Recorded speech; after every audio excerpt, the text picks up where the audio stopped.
Hello, Gryffindor. So, how are you guys doing?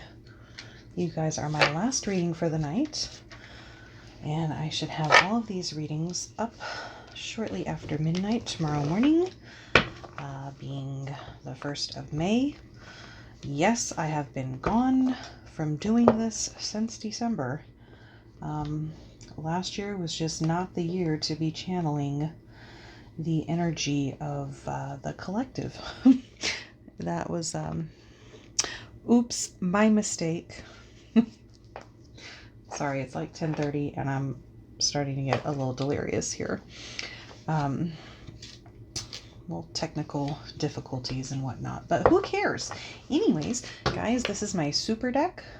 I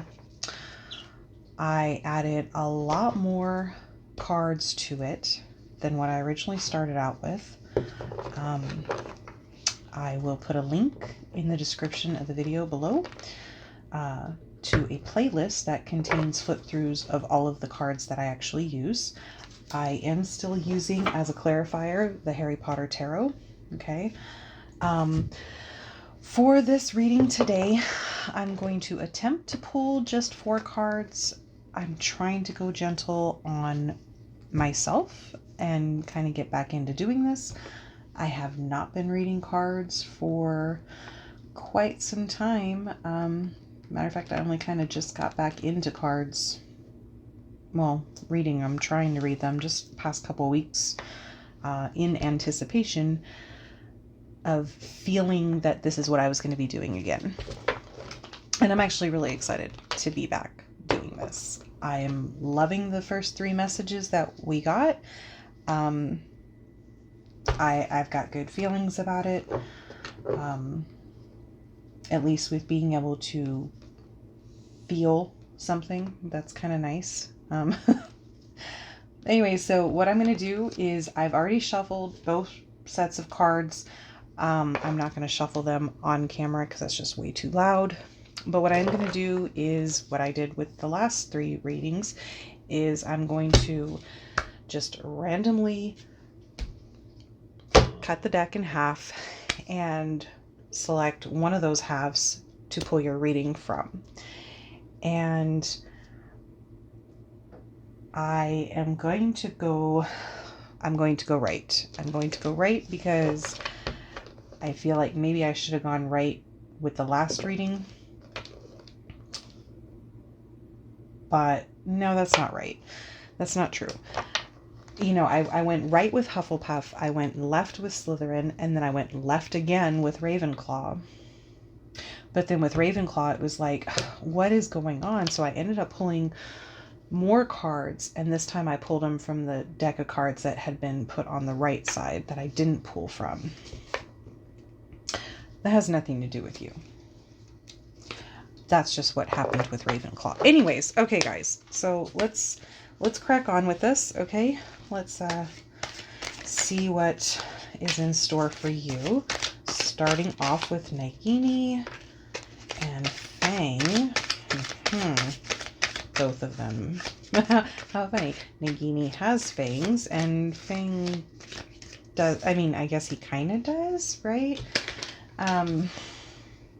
Teeth-wise, but not fangs in the injecting venom kind of fangs, or like wolf fangs, right? Like he just has his sharp canine incisors, right? All right, one more. Hopefully we get just one more and we can do a gentle read. That would be nice. And oh shit, I moved the board. Okay, hopefully I didn't get that off too much. Okay, so this is Hogwarts. This is the view of Hogwarts from the Black Lake. They do not show any of the boats in this view, so I'm not going to consider this as an approaching Hogwarts. I'm just gonna, like, we're just like being watchful of the castle is kind of how I feel with that card. But you know, I could be wrong. Okay, I could be wrong. Let's just see. Let's just see what else comes out.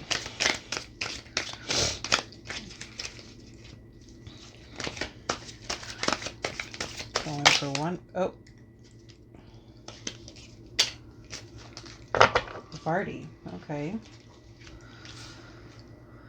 Miss Patil. Yeah, which unfortunately her sister is not in any of these cards, which kind of upsets me a little bit that in all of these top trump cards in all of the decks, she's not in there. So yeah, I don't know. In fact, on here it says one of the Patel twins, Parvati, attends the Yule Ball with Harry and convinces her twin sister to attend with Ron. Doesn't even mention the twin sister's name. Okay, Padma. And it just like, I don't know. It just says stupid things, you know. Sometimes things annoy me. Anyways, we're going for a clarifier card with the tarot deck, which two jumped out right away. The Justice card, Miss Umbridge, and the Lovers card. Lovers card. Here, let me put these up close so you can see them. So there's the Umbridge. The Umbridge card. Okay. And then here is Tonks and Lupin. Not a very good drawing of Tonks, in my opinion, but I mean, you know, it's whatever. These aren't official Harry Potter merchandise. But I mean, Lupin, that's spot on. I mean, and so is Umbridge. But anyways, all right, we're going to scoot these down just a little bit so we can try to fit these both on here. So we have Justice and the Lovers.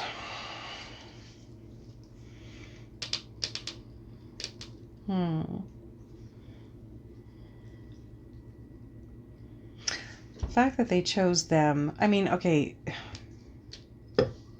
well, I don't know. There could have been other ones to choose. Like, I mean, you definitely could have chosen Bill and Fleur, but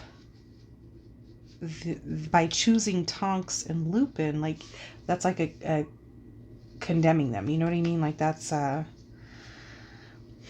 for me, that kind of gives that feeling of maybe not a favorable outcome. So maybe there's some, is there some kind of thing, maybe a court case, Gryffindor, or maybe there's a decision that's going to be made that's out of your hands, right? Like, I'm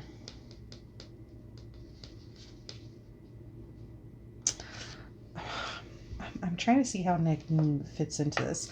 I need to know more about her backstory, and I think I just don't know a whole lot. Like, I feel like there's that part that, you know, we're supposed to find out, like, in the next Fantastic Beasts movie, right? I mean, I'm sure there might be some on Pottermore that maybe I could have read some more. I just feel like there's that part between what happens with her and Credence, you know, that ultimately turns her into Voldemort's, you know, right hand snake, as it were, and makes her basically just stay in that, and becomes a Horcrux and all of that, and I'm looking at Fang and I'm thinking, you know, he's this big, huge hound who's a big coward, right? Like, oh, excuse me. Like, looking at him, you wouldn't think that he was a big wuss. But he is. And then, you know, you've got the two full moons here. But also, behind Umbridge, you know, it's not a moon, but it's still this, like, this circular orb thing going on.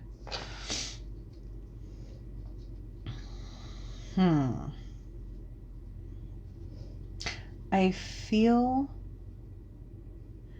as though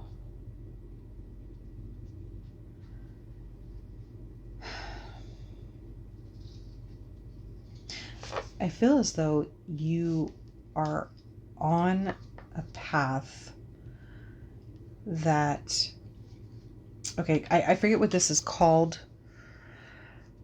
You know, it's not the animagus, it's the, what is it? The metamorph? No, I don't know. I forget what it's called, but where they have like the blood disease, right? Where they can't help but become that. Like eventually they get stuck in that form, right? So I feel like maybe you feel like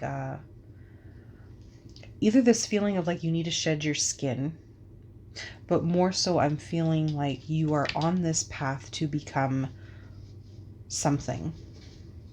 And I think Gryffindor, whoever this message is for, I feel like you know what that is. It doesn't necessarily mean that it's something evil. It doesn't mean that it's that you are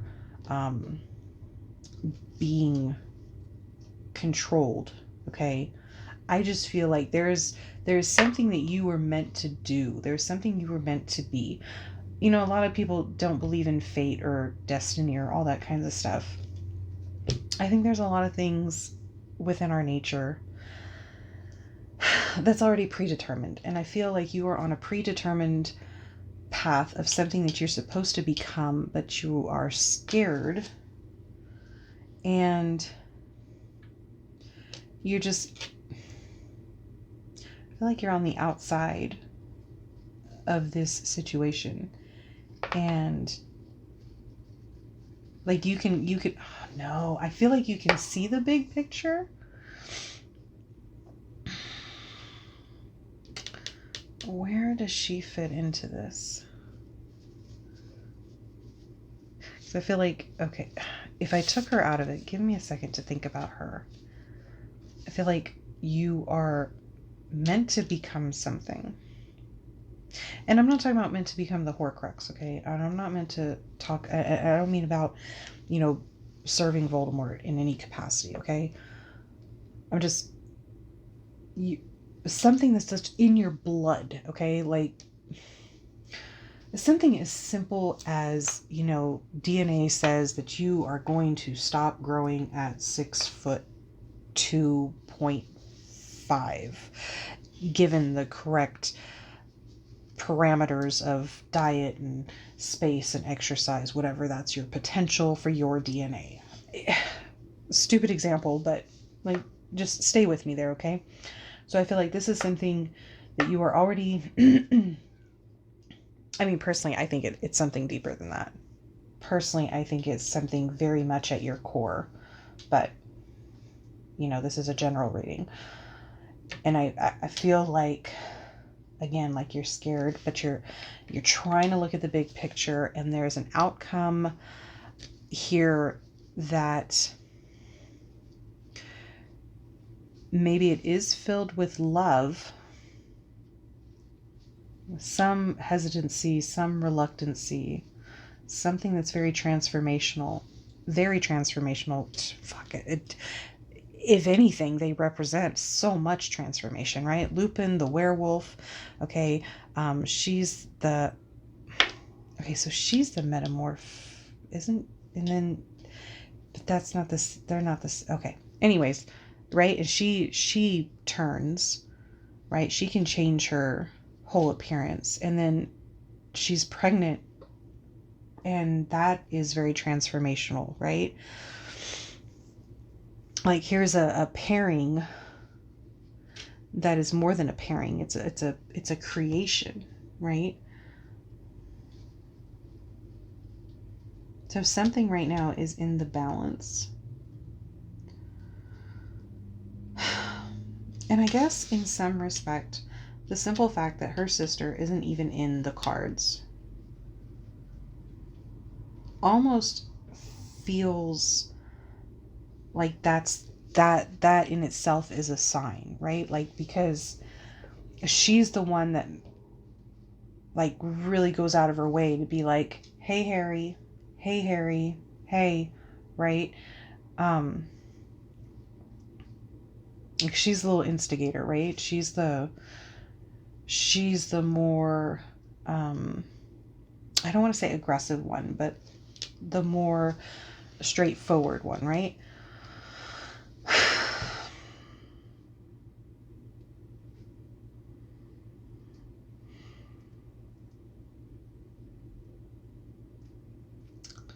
I'm just wondering.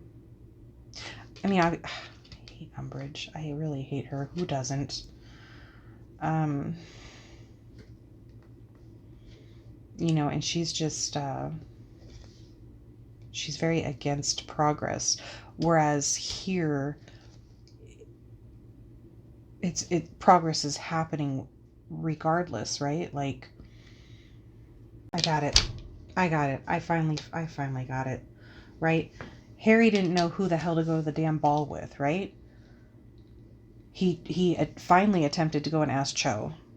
Ron was like really not even asking Hermione. He was just kind of being a dick, right? They basically, and she really made that decision for him. Somebody's making the decision for you.